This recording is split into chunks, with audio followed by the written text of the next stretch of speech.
à toutes et à tous, je vous souhaite un bon dimanche et je vous remercie de passer quelques minutes en ma compagnie. À la fin du mois de février, donc début mars, je vous ai pas fait de vidéo sur mes lectures du mois de février parce que je n'avais lu que 2 livres et que je trouvais pas ça très intéressant de vous parler uniquement de 2 livres.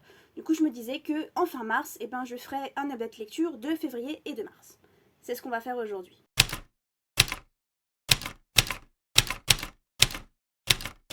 Au mois de février, j'ai commencé par L'étrange vie de Nobody Owens, qui est un roman de Neil Gaiman. Je ne sais pas si vous le savez, mais j'essaye de me renseigner un peu plus sur le travail de Neil Gaiman en tant qu'auteur, et surtout en tant que son travail, sa méthode, mais également ses bouquins, parce que je suis une très grande fan de toutes les séries qui ont été adaptées de ces univers. Lucifer, Good Omens, American Gods, Coraline, qui n'est pas une série mais qui est un film. Pour moi, ce sont les meilleures séries qui sortent. Il va y en avoir une nouvelle qui va sortir de Sandman, normalement cette année je crois. Il va y avoir la saison 2 de Good Omens. Enfin voilà. Et donc du coup je me suis rendu compte que j'étais très fan de ces univers et que j'aimerais savoir ce que je pense de sa plume. J'ai déjà lu donc American Gods, que j'ai adoré. Le Dog Noir, qui était une nouvelle sur American Gods, que je n'ai pas trop accroché. Coraline. Ma soeur m'a offert Good Omens. Il est juste là qu'il faudrait donc que je lise. J'adore cette édition en plus. Puis en anglais. Hop. Voilà. Et donc du coup, j'ai décidé, début février, de lire L'étrange vie de Nobody Owens, qui est un roman classé en ado selon certains endroits et classé en jeunesse selon d'autres. Pour moi, c'est de la jeunesse. Mais bon, peut-être que c'est juste moi. L'étrange vie de Nobody Owens commence lorsque une créature, un monstre, quelque chose dont on ignore un peu tout au début de l'histoire, entre dans une maison et tue les parents d'un petit garçon. Par le plus grand des hasards, vraiment un grand hasard, le gamin parvient à se sauver et aller se réfugier dans un cimetière où il va vivre sa vie caché, adopté par les fantômes et par les résidents du cimetière, caché de ce monstre qui cherche à le tuer également. On suit donc ce petit garçon Nobody pendant les années où il grandit, pendant les années où il vit dans ce cimetière avec ses nouveaux parents fantômes, avec ses voisins fantômes et ses copains fantômes. Pendant toute l'histoire, on le suit à l'intérieur puis parfois à l'extérieur de ce cimetière, dans des endroits où il a le droit, où il n'a pas le droit d'aller. On découvre de nouveaux personnages et leur histoire, on découvre le lore tout autour de ce cimetière, et c'est là qu'est arrivé un problème. Le problème en fait, c'est que L'étrange vie de Nobody Owens, de mon point de vue évidemment, nous raconte énormément de choses tout en ne nous racontant rien du tout. Parce que pendant une bonne partie du bouquin, Neil Gaiman nous raconte la vie de ce garçon qui se balade de lieu en lieu dans ce cimetière, qui rencontre du monde dedans et dehors, qui nous apprend la vie de telle créature, pourquoi telle créature existe, qu'est-ce que sa créature fait de bien, qu'est-ce que sa créature fait de mal.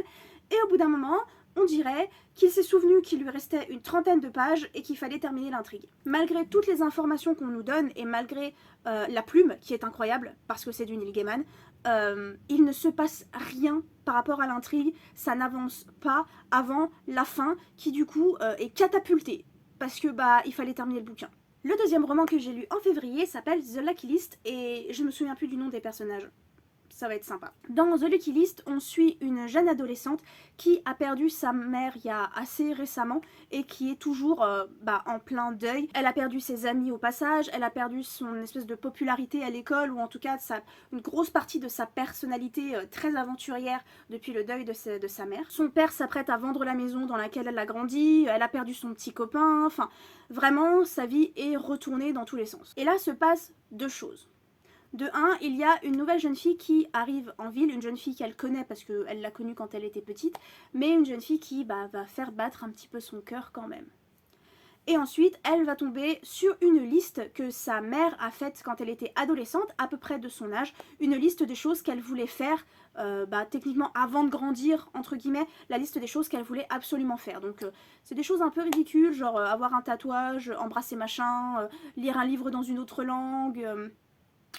tester de la nouvelle nourriture, faire un truc dangereux, ou enfin ce genre de choses. Le personnage principal se rend compte qu'elle n'avait donc jamais eu connaissance de cette liste et que donc il y avait un petit bout de sa mère qu'elle ne connaissait pas, un petit bout du passé de sa mère qu'elle ne connaissait pas. Elle décide donc de se rapprocher de sa mère et de faire son deuil en suivant cette même liste avec sa nouvelle amie, qui sera plus tard sa petite amie, parce que ici quand on lit de la romance ou du contemporain, c'est principalement parce que c'est queer, sinon ça sert à rien.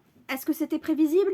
Oui, complètement. Est-ce que l'écriture était incroyable? Non, pas tant que ça. Est-ce que ça cassait trois pattes à un canard? Non, pas du tout.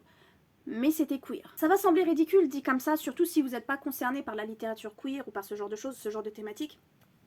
Mais en fait, en tant que personne queer, on aimerait bien avoir, nous aussi, ces petites histoires cuculapraline, ces histoires bateaux, ces histoires écrites pas forcément à l'arrache, mais sans grande prétention.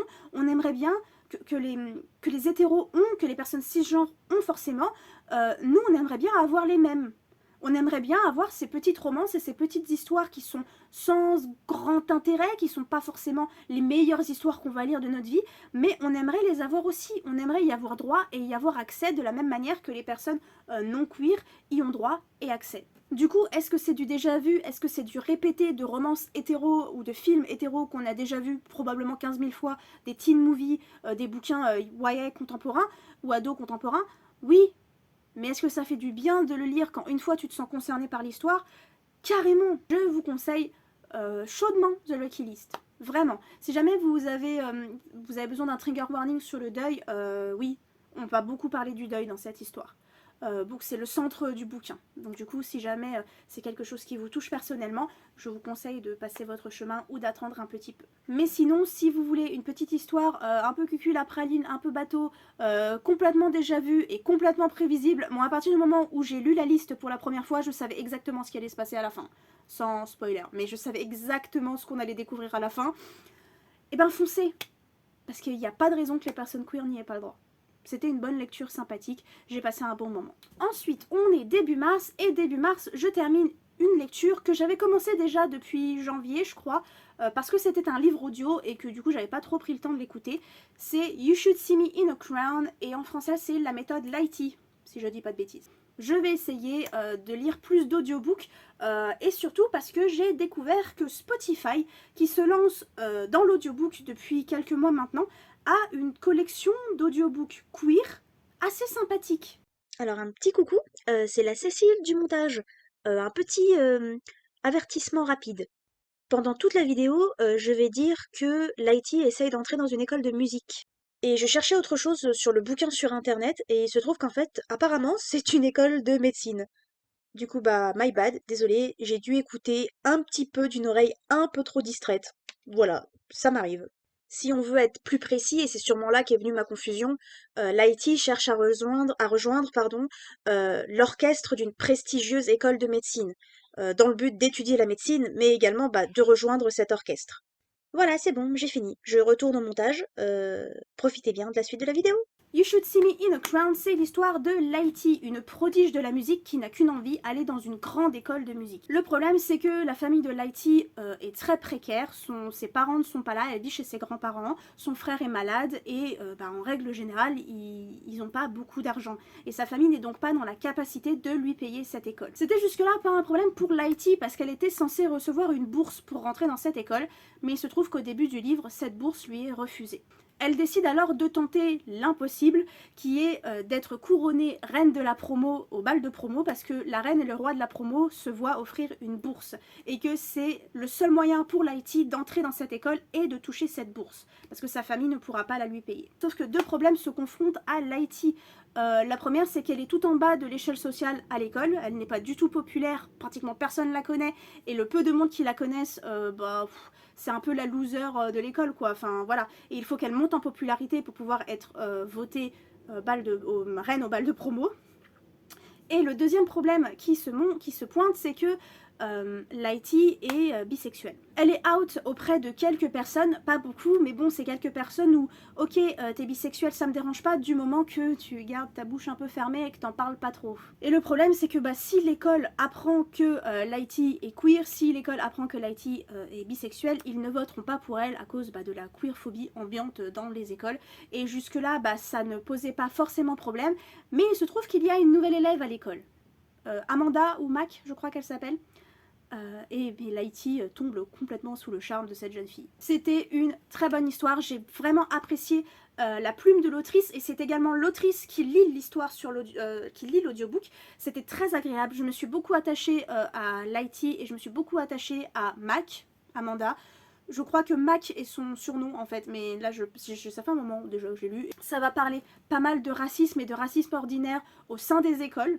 Ça va beaucoup parler de queerphobie au sein des écoles et au sein des amitiés également. Ça parle d'échelle sociale. Ça parle un petit peu de harcèlement aussi parce qu'il existe dans ce lycée une sorte de compte Twitter, de blog un peu à la Gossip Girl.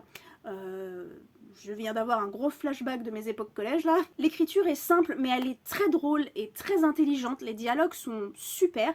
Je me suis beaucoup attachée comme j'ai dit. Et il y a une scène que je vais vous spoiler, enfin que je vais vous pas trop spoiler, c'est pas un spoiler, restez, mais vous vous en doutez, puisque on parle de petites romances queer, on parle de premiers bisous queer, ou en tout cas de premiers bisous.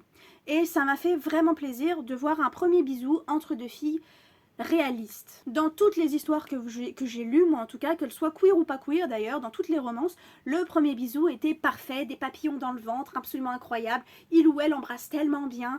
Et là, on se retrouve devant une scène complètement awkward, si on peut dire ça comme ça, je n'ai pas le mot là en français, où en gros c'est pas un premier baiser des plus mirobolants quoi, c'est un premier baiser entre deux adolescentes et c'est pas parfait, il y a le nez, il y a les dents, c'est pas, voilà, et puis on en rigole et puis c'est pas grave et c'est comme ça que ça se passe en fait, la première fois que t'embrasses quelqu'un et que t'as jamais embrassé personne. Parce que c'est bien beau d'écrire des histoires et des romances avec la petite ingénue, si on peut dire ça comme ça, avec le personnage principal qui n'a aucune expérience, qui n'a jamais eu de copain, jamais eu de copine, qui n'a jamais embrassé personne, tout ça.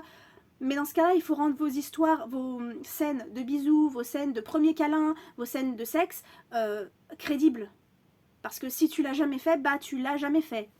Ça peut pas être parfait du premier coup. Enfin bref, c'était une très bonne histoire qui moi m'a beaucoup touchée et je suis vraiment contente de l'avoir lue et je suis vraiment contente que Internet, donc BookTok, Bookstagram, Booktube et Twitter m'ait autant donné envie de lire ce livre parce que c'est pas du tout un livre vers lequel je me serais tournée de moi-même parce que c'est pas du tout mon genre de lecture, même si c'est queer, moi le contemporain j'ai toujours un peu de mal mais Internet m'a hypée en fait et du coup je suis très contente d'avoir donné sa chance à cette lecture. Ma lecture suivante a été Les Oiseaux du temps de Amal El-Mohtar et Max Gladstone. Et là, je vais devoir vous lire la 4e de couverture pour vous dire de quoi ça parle, parce qu'on va en rediscuter tout de suite. C'est ainsi que nous gagnons. Bleu et rouge, deux combattants ennemis d'une étrange guerre temporelle s'engagent dans une correspondance interdite à travers les époques et les champs de bataille. Ces lettres, ne pouvant être lues qu'une seule fois, deviennent peu à peu le refuge de leurs doutes et de leurs rêves. Un amour fragile et dangereux naîtra de leur échange. Il leur faudra le préserver envers et contre tout. Les Oiseaux du temps fait partie de ces romans inoubliables qui nous ressourcent et nous rappellent avec douceur et justesse que l'humanité, l'altérité et l'amour sont les réponses universelles à nos besoins essentiels. Dans une guerre temporelle, du coup, deux femmes s'envoient des lettres, elles ne sont pas dans la même timeline et elles sont ennemies jurées, elles s'envoient des lettres et elles tombent amoureuses. De la science-fiction adulte, queer, épistolaire, pour moi, c'était forcément gagnant, surtout que tout le monde en parle et tout le monde me vantait la beauté de ce bouquin, au point que j'ai demandé à ma mère de me l'acheter pour Noël. Je demande jamais à mes parents de m'acheter des livres, mais celui-là, je le voulais absolument pour Noël. C'est pas que c'est pas bien, c'est que j'ai littéralement rien compris. Je me sens vraiment bête de dire ça, mais pour moi ce livre a été incompréhensible. Je suis incapable de vous dire ce qui se passe, je suis incapable de vous dire contre quoi elles se battent, pourquoi elles se battent l'une contre l'autre, je suis incapable de vous dire le but de cette guerre, je suis incapable de comprendre la timeline et la chronologie des événements, et du coup, je suis incapable de comprendre leurs sentiments l'une pour l'autre, parce que je ne comprends rien. Je me suis vraiment sentie extrêmement bête pendant cette lecture. Et quand je commençais à en parler sur internet, il y a beaucoup de gens qui m'ont dit « Moi aussi j'ai pas compris, tu viens pour l'intrigue et ensuite tu restes pour la plume. » Parce qu'il est vrai que la plume est absolument magnifique, la plume est incroyable, mais si vous ne comprenez pas ce qui se passe, la plume elle rattrape pas grand chose. Oui, c'est très beau, c'est très bien écrit, et c'est une manière d'écrire assez intéressante. Hop là. C'est une manière d'écrire assez intéressante parce que comme vous pouvez le voir, ça a été écrit par deux autoristes. Ce livre avait tout pour me faire l'aimer et en fait, je me suis sentie bête, je me suis sentie ridicule et j'ai absolument rien compris à ce qui se passait. Je suis dans l'incapacité totale de vous expliquer ce bouquin et ça m'attriste énormément.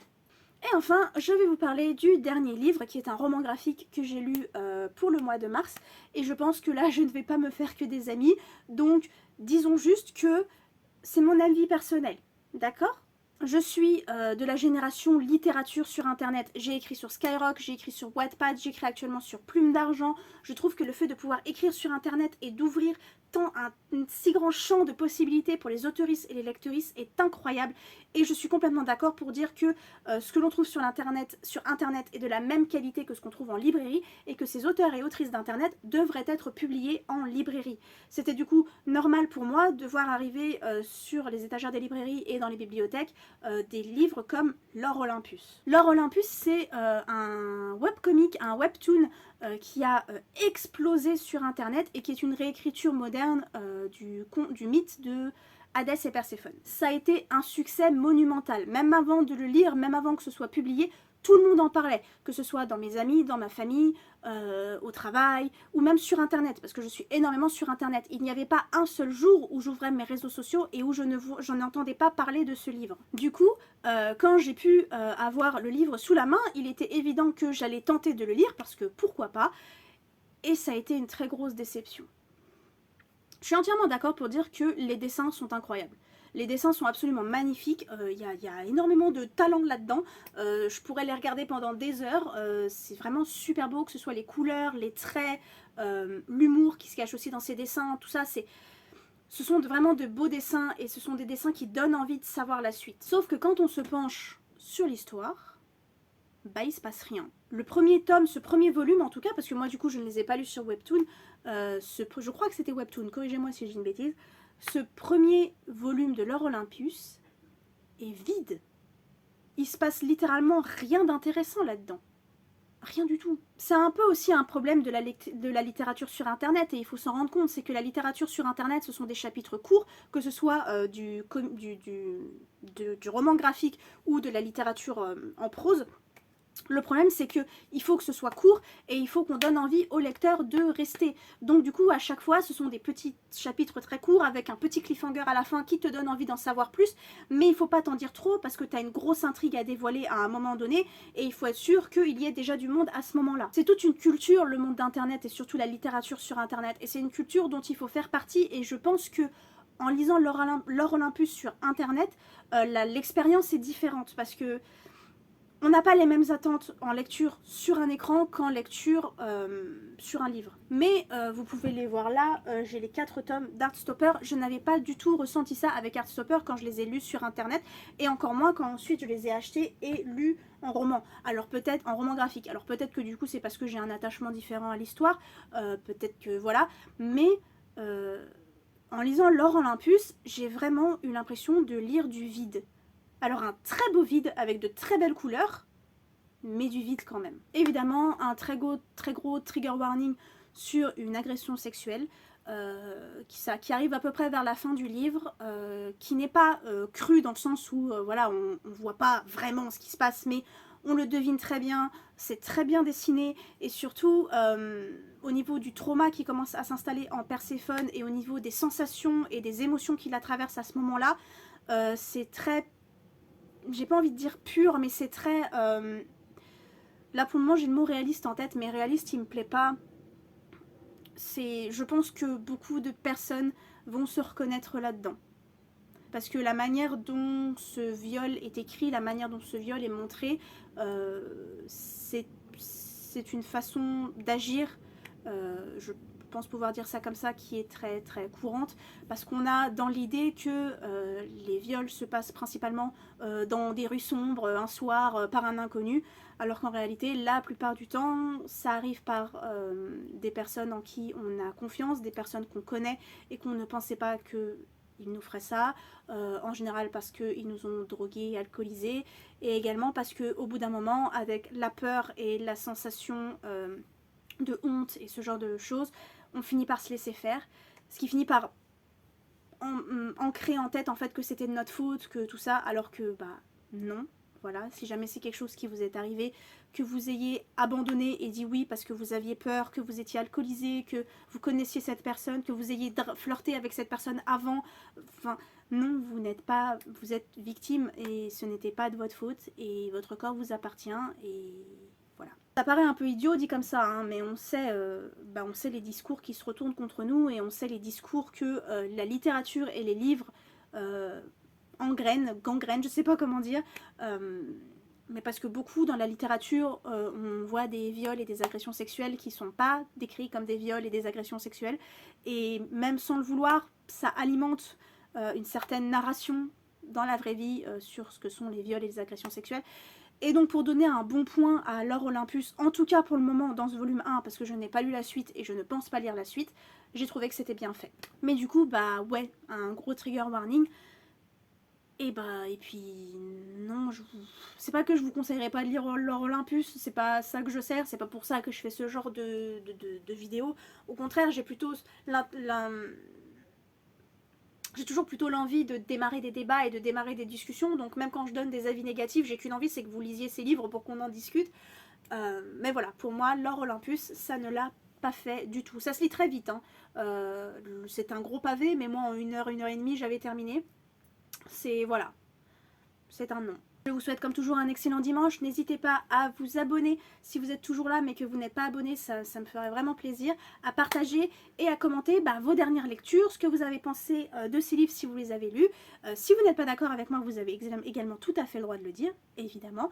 N'hésitez pas à me dire quels sont les livres que vous souhaitez lire prochainement, parce que du coup ça fait grandir ma palle et j'estime que ma palle n'est pas assez grande. Une palle n'est jamais assez grande. Je vous embrasse et je vous dis à la semaine prochaine et je vous souhaite de bonnes lectures.